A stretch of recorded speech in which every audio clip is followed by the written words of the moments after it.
Aš einu kapstytis, kaip pritraukti partnerį. Čia yra manipuliacija. Jeigu mes kiekvieną dieną valomės dantis, jeigu mes kiekvieną dieną einame miegoti, jeigu mes kiekvieną dieną kažką darom, tai yra normalu, taip, turėtų būti natūralu, kad ir dvasinis augimas yra mūsų ritualo, rutinos dalis. Ir jeigu jūs įsivaizduojat, kad man tik tai svarbu kiekvieną vakarą švariai nusivalyti odą, tam, kad ant švarios odos galėčiau ten užsitepti reikaliuku, o viduje, kad kakučiai tik nieks nemato. Tai taip ir gyvename. Kai ten viduje yra ne tai, kad kakučiai, ten jau kakų krūvos visokios. Ir šitoje vietoje jūs pagalvokit kitą dalyką. Jeigu jūs dirbat su savimi, ne tam, kad įtikti, patikti, pritraukti ir primanipuliuoti, kažką tai suprimanifestuoti ir taip toliau ir panašiai. O jūs tiesiog atėjote čia tam, kad atlikti savo sielos užduotį. Va ta sielos užduotis tai yra pirmiausia pažinti su savimi. Nes mes realiai gimstam ir pradedam pažinti su savimi. O koks aš esu šitam gyvenime? Kokia aš esu šitam gyvenime?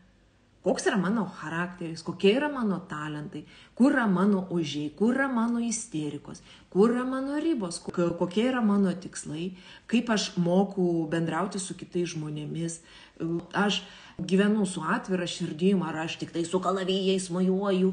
Ir kai mes pradedam pažinti su savimi ir pradedam priimti save, pažinti save, auginti save, mylėti save, rūpinti savimi, tada tai atliepia į bet kokius santykius.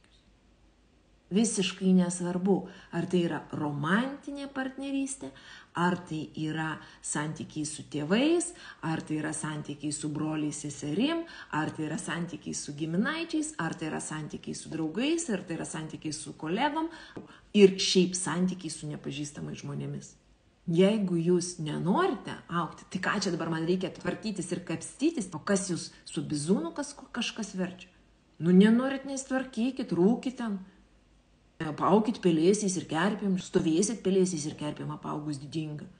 Tokia, kai jūs pakeisit požiūrį ir nustosit augimą žiūrėti iš manipuliacinės pusės, nes dabar žiūrite iš manipuliacinės pusės, taip? Ir šaržuoju vėl, pavargau čia, tvarkytis, kastytis su savimo, to partnerio nėra, užknyso, galbūt nelemta, nueisiu pas astrologę, pasakys, kad bus už 5 metų, tai ir palauksiu, geriau būsiu graži, taip išoriškai, o viduje tai nieks nematys, tu mano kerpė, pelėsiu ir visokių kitokių dalykų, taip?